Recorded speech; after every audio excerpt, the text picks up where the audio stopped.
Boa tarde, pessoal.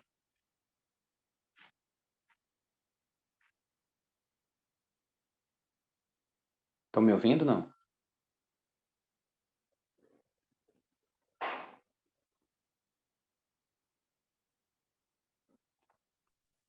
Sim, estamos. Obrigado, César. Então, hoje é sábado, nosso zazen das 17 horas está sendo online, né? A gente está pintando aqui, né? Fazendo uma pintura, tirando uns vazamentos, que o inverno daqui a pouco chega e se ele for relativamente rigoroso, ele pode fazer com que o pior aconteça, né? É interessante, assim, quanto as coisas mais firmes, as coisas podem ser as mais firmes possíveis, que sempre tende a desmoronar, né? Você vê uma coisa forte, que é tijolo com cimento. E ele bota uma tinta assim, e mesmo assim tudo tende a se desmanchar, né? A se corroer, a se degenerar.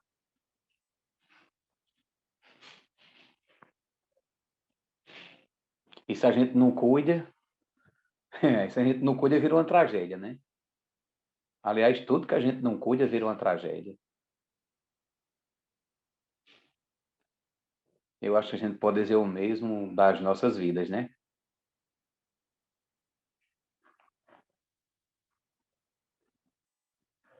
Hoje faz uns 8 dias que a gente fez as 24 horas de Zazen.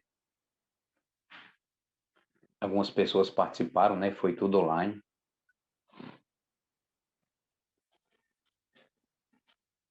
E é interessante, assim, que a gente vai, senta, aí às vezes a mente está toda confusa, mas à medida que a gente vai praticando, a mente ela começa a se organizar, sabe? O corpo também começa a entrar numa outra forma de se comportar, sabe? O corpo começa a entender que ele não precisa ir tanto ao banheiro, que ele não precisa ir tanto tomar água, porque alguma coisa diferente está acontecendo. Comer menos, isso naturalmente o corpo vai nos dizendo. Mas isso você tem que esperar o seu corpo dizer. Só que quando a gente está começando a fazer retiros, a nossa cabeça diz o contrário. A nossa cabeça diz assim: come bem muito, bebe bem muita água, porque são muitas sessões de meditação, são muitas sessões de zazen, então você vai sentir fome e sede, então aproveita ao máximo.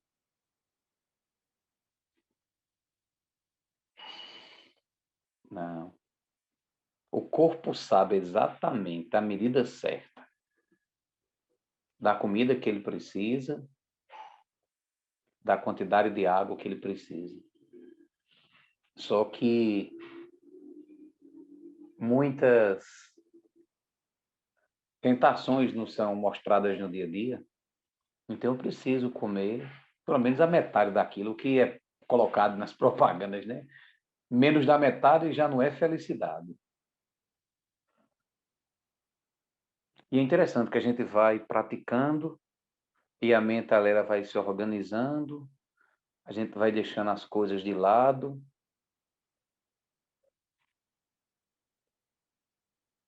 E chega uma hora que aqueles pensamentos que estavam turvos, eles começam a diminuir, sabe? Eles vão ficando cada vez mais raros, cada vez mais espaçados, cada vez menos presentes. E uma grande calmaria você consegue entrar. Um grande oceano aberto, um mar aberto, um repousar tranquilo, um grande silêncio a gente nota em nós mesmos e parece que em tudo que existe também. E às vezes você tem a sensação de que você dormiu. Às vezes você tem a sensação de que o seu corpo repousou de maneira tal. Nossa, que negócio esquisito. É esse tal de zazen, onde você não fica meditando sobre alguma coisa, pensando, filosofando em torno de alguma coisa. Você apenas se senta, o pensamento começa a observar que ele não tem tanto poder assim, e essa grande calmaria se abre. Esse grande repousar se abre. E tudo que a gente sente é uma grande paz. Mas, infelizmente, as pessoas estão obcecadas por aquilo que elas não são.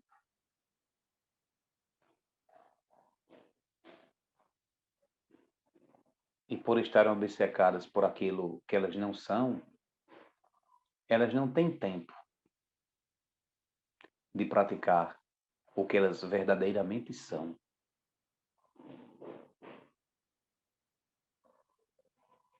Infelizmente, a maioria de nós, ao vivenciar uma situação, ainda vive de uma maneira tal que era como se sujeito e objeto fossem separados. A gente não se percebe como a nossa mente, as nossas emoções, a nossa base de imputação, os nossos valores, como a nossa mente, como as nossas projeções estão construindo a nossa realidade. A gente é muito refém disso. Porém, quando a gente começa a frequentar mais o Zafu, a gente percebe que existe em nós um monte de conteúdos que nos faz pensar o que nós pensamos e nos faz sentir o que nós sentimos. Ainda há pouco, a gente precisou sair para comprar umas pedrazinhas para colocar aqui. E eu estava dirigindo, aí tinha uma ladeira mais ou menos assim, bem inclinada. Aí minha esposa falou, segura o carro. Segura o carro. Eu disse, não se preocupe não, eu estou freando só com a embreagem. Aí levantei o pé do freio e deixei o pé na embreagem, no ponto certo. Ela disse, não, não faça isso, puxa o freio de mão. Eu disse, mas por quê? Aí ela teve um insight. Porque quando eu era menor, que a gente ia para a casa da minha avó, minha mãe fazia um grande terror quando a gente chegava lá numa ladeira. Pedia para meu pai dirigir cada vez mais devagar, para ter muito cuidado. E isso eu percebo que ainda tem em mim. Tem uma base lá. E ela, depois disso, eu só consegui fazer minha embreagem na prova do Detran. Se preparou só para aquele momento.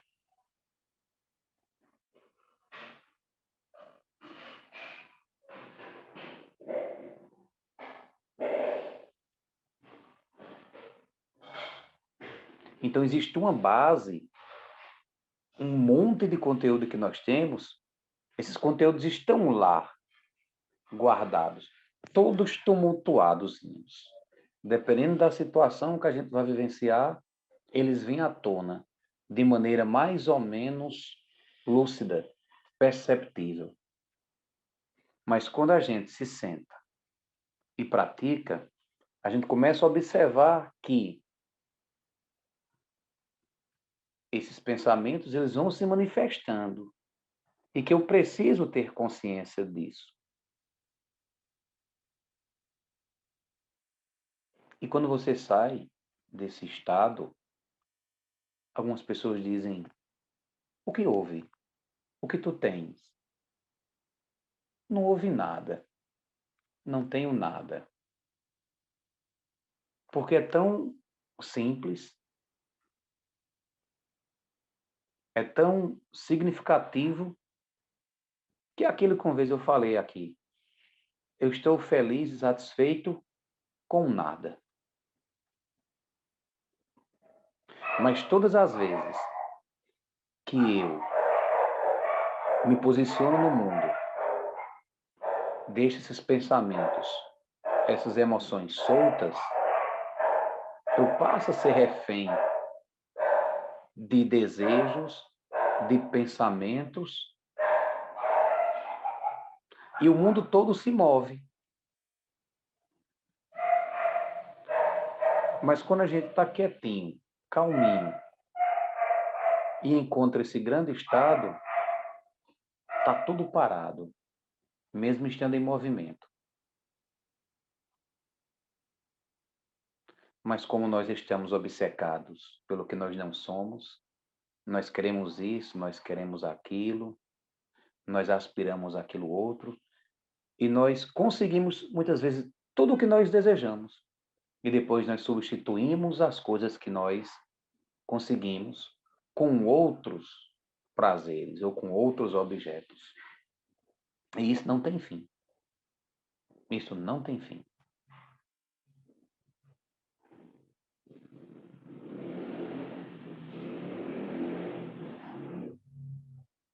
É muito interessante, pessoal. Você precisa se sentar realmente em zazen, sabe? Nós precisamos realmente se sentar em zazen. Às vezes a gente faz essas 24 horas de zazen, é como quem dissesse, 24 horas. Qual é o teu tempo? 5, 10, 15, 20, 30, 50 minutos, uma hora de prática. As 24 horas de prática. Ninguém precisa ficar sentado às 24 horas. Você sai, desliga o celular, vai dormir.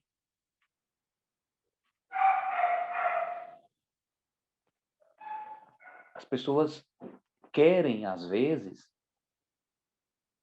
apenas, na maioria das vezes, apenas fazer com que aquela dor, aquele incômodo emocional mental cesse, mas não quer realmente trabalhar para aquilo cessar pela raiz, e não na camada superficial, tomando alguma coisa, cheirando alguma coisa, se entupindo de alguma coisa. E se a gente não tiver uma coisa chamada de determinação, é muito difícil. Essa semana, em uma das escolas que eu trabalho, foi semana, a gente estava acabando o trimestre. E minha filha, ela faz o segundo ano, né, do ensino médio. A gente passou a semana fazendo provas e ela estava muito, ela é muito dedicada e ela se cobra muito. E às vezes ela saía da prova e perguntava: "E aí, como foi?" Ela dizia: "Foi bom." A outra não foi. A outra foi menos bom ainda, foi pior ainda. Mas essas daqui eu me garanto que foi muito boa. Aí quando foi ontem, sexta-feira, saiu o boletim. Ela me mandou o boletim online, né? Tirou um print e me mandou. Eu fui ver as notas. Só tem uma nota, com aspas, baixa. Acho que é um 7. Aí eu disse: parabéns.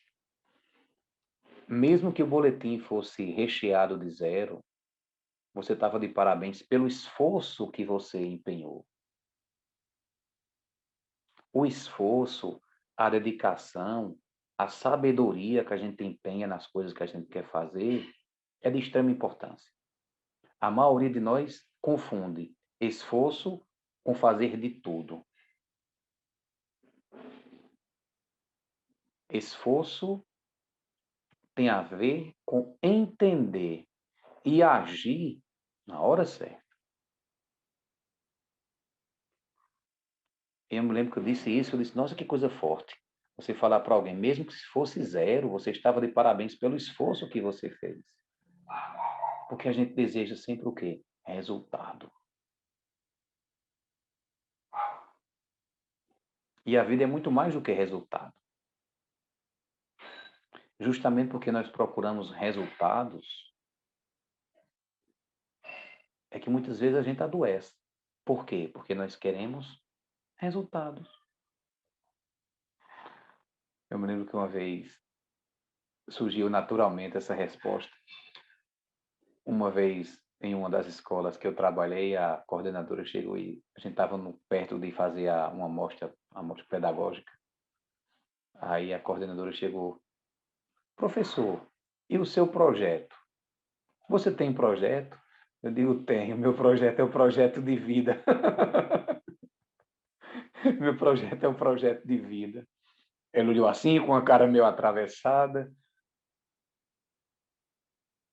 Eu estava tão...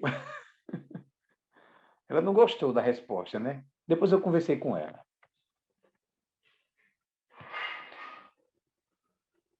Mas assim, qual é o seu projeto de vida?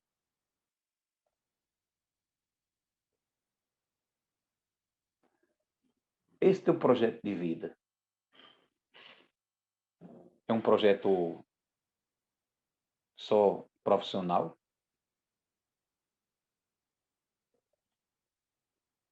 Ou você tem um projeto além da vida? Porque é isso que a gente faz aqui. A gente faz aqui na Casa Templo um projeto além da vida. Às vezes as pessoas chegam aqui para ter mais calma, para terem mais concentração, para renderem mais nos estudos ou no trabalho. Isso é pouco. Nós estamos além da vida. Nós estamos cultivando coisas que vai além dessa vida.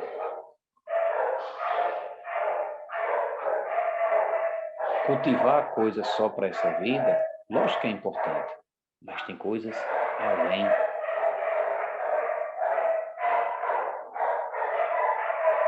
Quando as cachorras latem, é porque está na hora de acabar. Tem dois sinais. O primeiro é quando as cachorras latem. E o segundo é quando o homem da moto passa.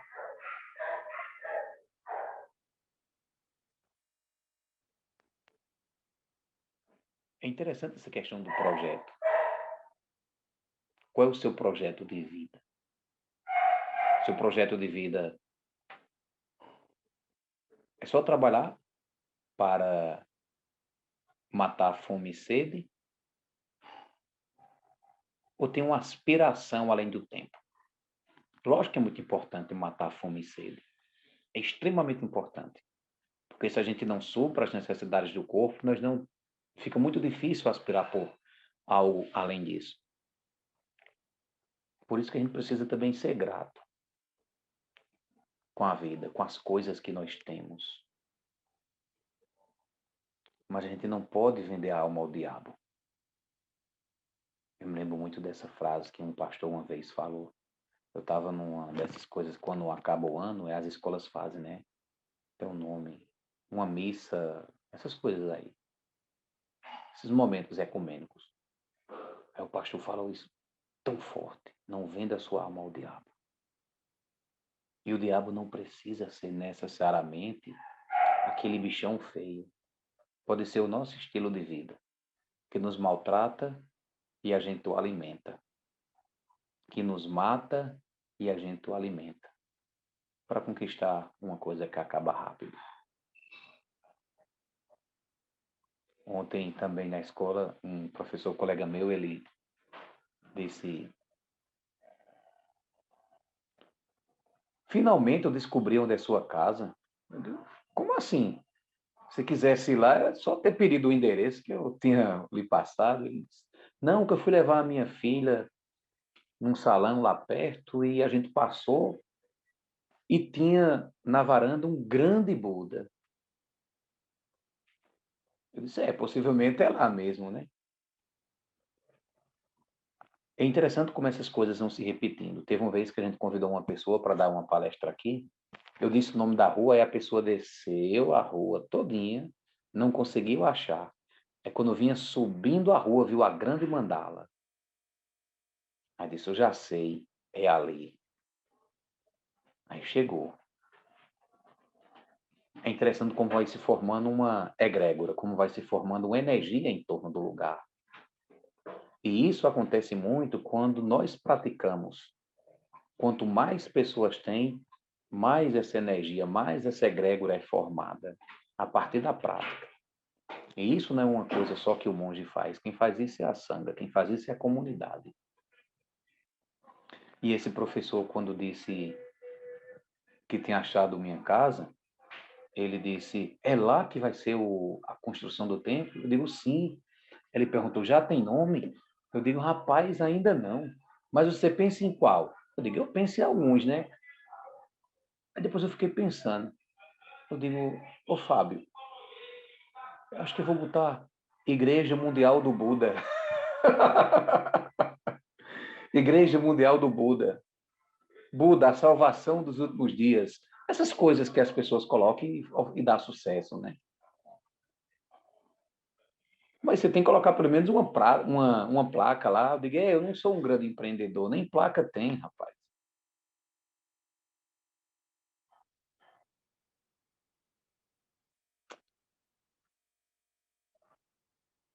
Vamos pensar no nome forte, né?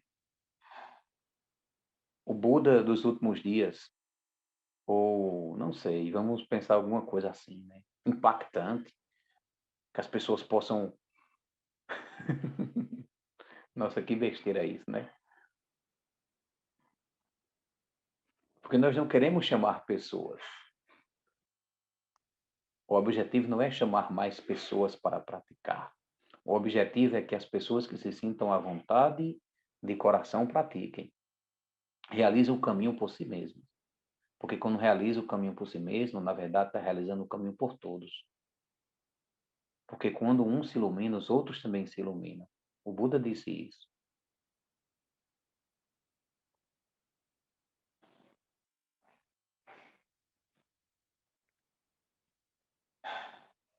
Mas que a gente possa ter um projeto de vida além da vida.